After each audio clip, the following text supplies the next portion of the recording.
HM news కి స్వాగతం. యాదాద్రి శ్రీ లక్ష్మీ నరసింహ స్వామి వారి ఆలయంలో ప్రత్యేక పూజలు చేసిన భువనగిరి పార్లమెంట్ కాంగ్రెస్ అభ్యర్థి. యాదాద్రి భువనగిరి జిల్లా యాదాద్రి శ్రీ లక్ష్మీ నరసింహ స్వామి వారిని దర్శించుకొని ప్రత్యేక పూజల్లో పాల్గొన్నారు భువనగిరి పార్లమెంట్ కాంగ్రెస్ అభ్యర్థి చామల కిరణ్ కుమార్ రెడ్డి. పార్లమెంట్ అభ్యర్థిగా నామినేషన్ వేస్తున్న సందర్భంగా నామినేషన్ పత్రాలను స్వామివారి చెంత ఉంచి ప్రత్యేక పూజలు జరిపారు. భువనగిరి పార్లమెంట్ నియోజకవర్గంలో బ్రహ్మాండమైన మెజారిటీ రావాలని, అలాగే ప్రజల సంక్షేమం కోసం, బడుగు బలహీన వర్గాల అభ్యున్నతి కోసం పనిచేసేలా శక్తిని ఇవ్వాలని స్వామివారిని కోరుకున్నారు. వీరితో పాటుగా ప్రభుత్వ విప్ బీర్ల ఐలయ్య, నకరేకల్ ఎమ్మెల్యే వేముల వీరేశం కూడా స్వామివారిని దర్శించుకున్నారు.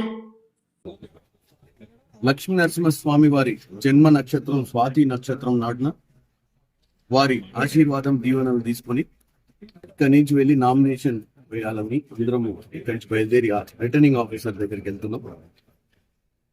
ఈ 15 రోజులలో విస్తృతమైనటువంటి ప్రచారం చేస్తూ ప్రజల మధ్యనికి వెళ్ళాలని, ప్రజల దీవెనలు పొందాలని,